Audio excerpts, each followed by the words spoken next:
Hey everyone, welcome back to our channel. It's Gabby and Janet here with the A-Team. And today we have a special guest, and her name is Amanda. Hi. Yeah, so you probably remember her. We've done videos with her before. She's our preferred lender, and today we're gonna pick her brains on self-employment income. So stay tuned.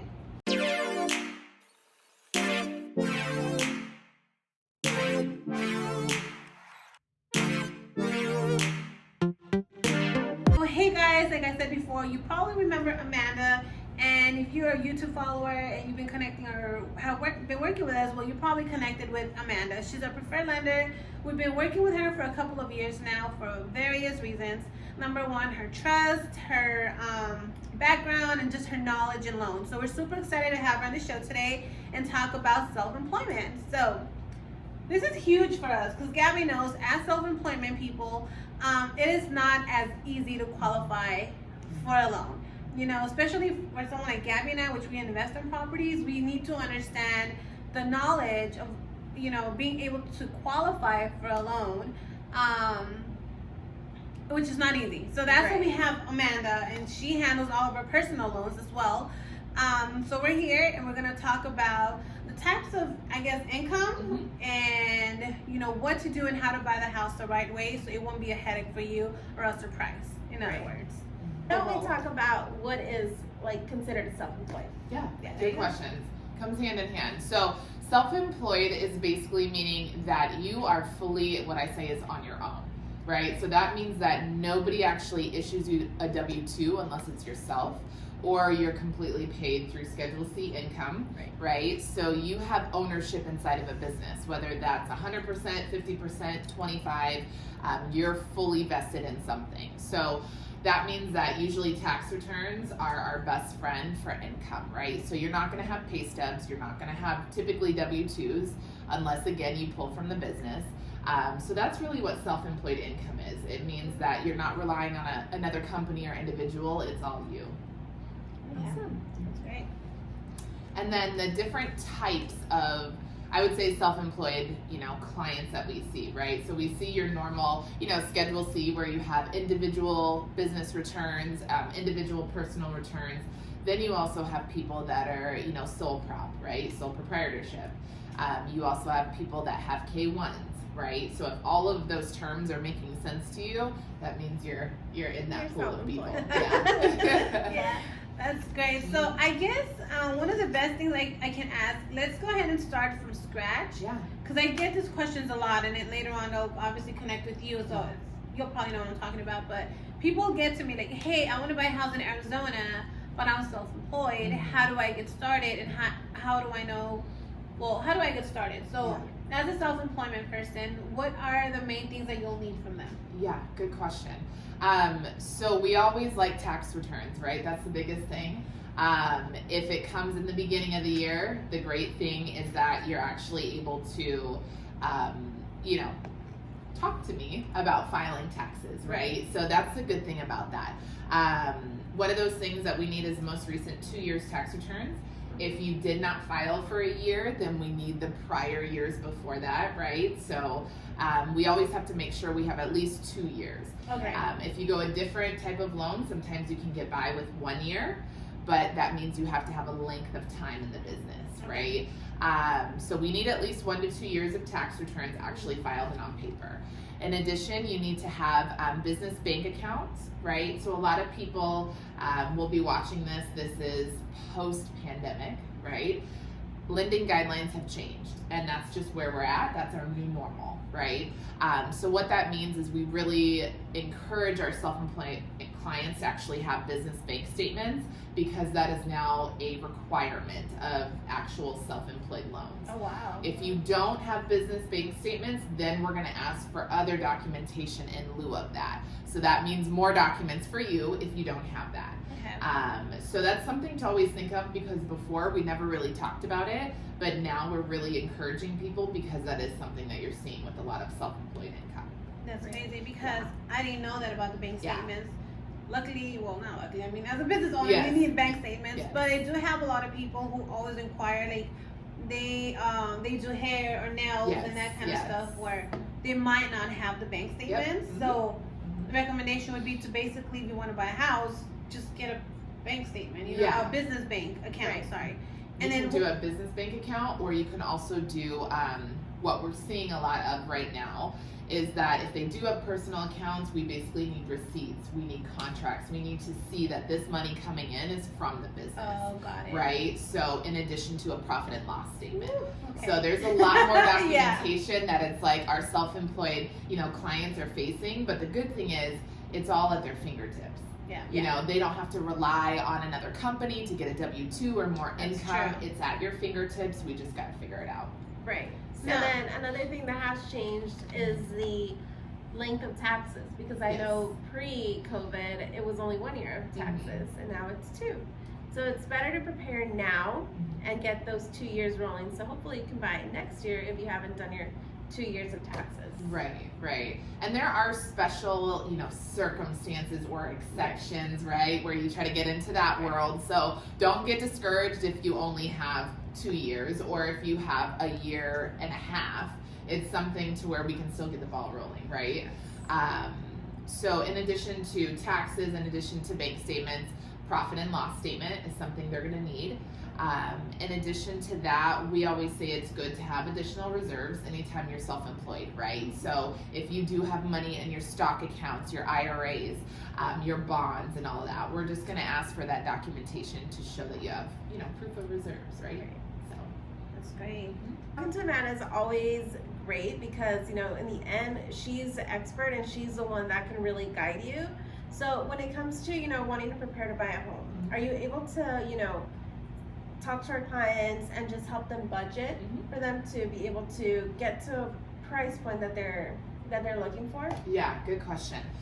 So the answer is yes.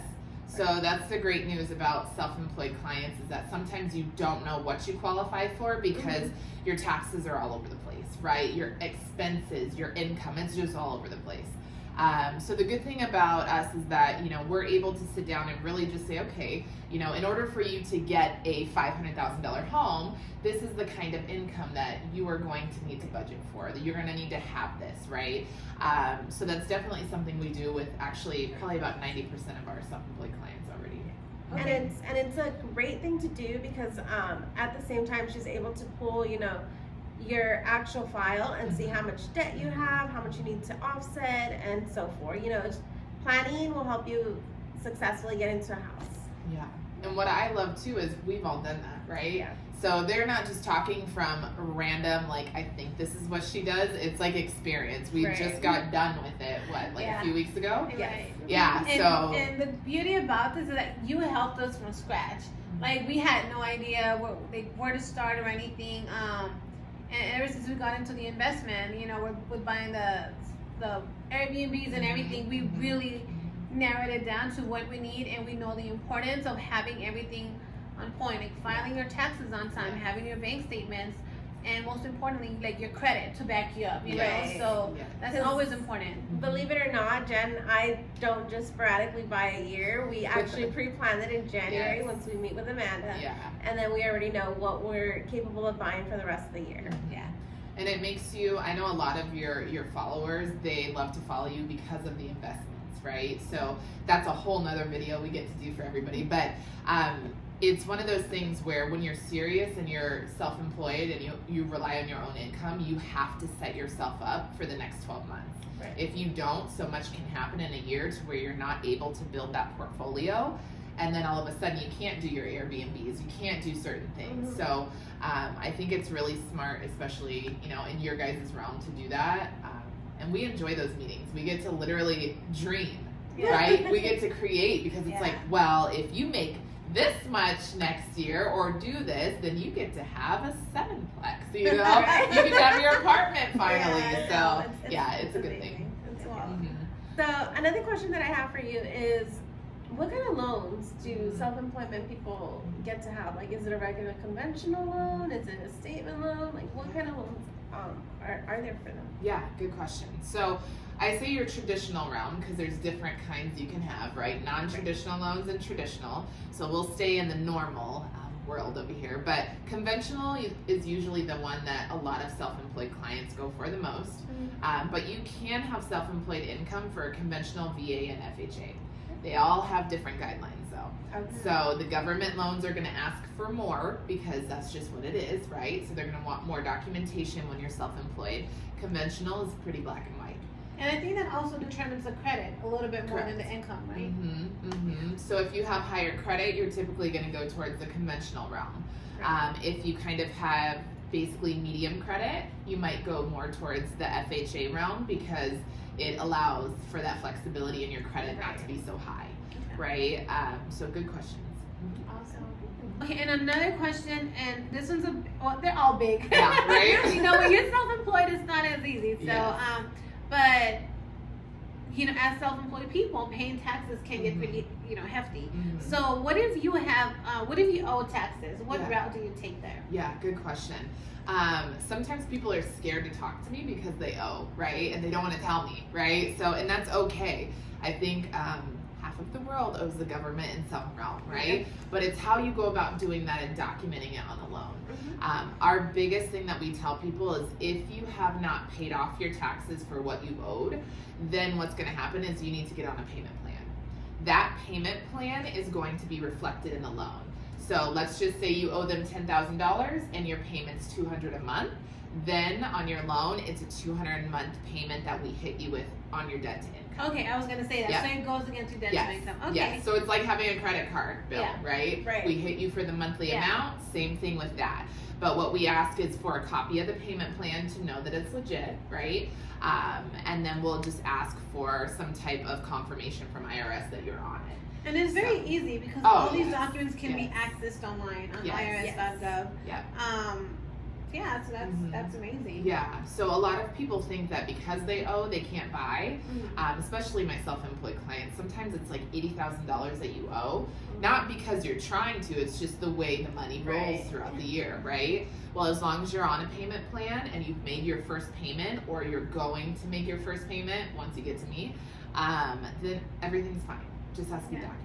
That's funny that you mentioned that because I thought I wasn't going to qualify. Yeah, either. that's 'Cause I right, was like, that's right. I owe so much money to the IRS, Yes. back then. Yeah. And it's crazy because I hate paying the IRS, but Yep. we all have to. Yeah, It's just a everybody debt does. that I Yeah. just hate paying. Right. And that's why the payment plans exist, is because if they didn't exist, then we all would owe a lump sum at the end of the year, and We would everybody would be never screwed. be self-employed. Yeah, everybody would, right? So Yeah. it's good that it exists, but I think there's a lot of people that don't know you have that option.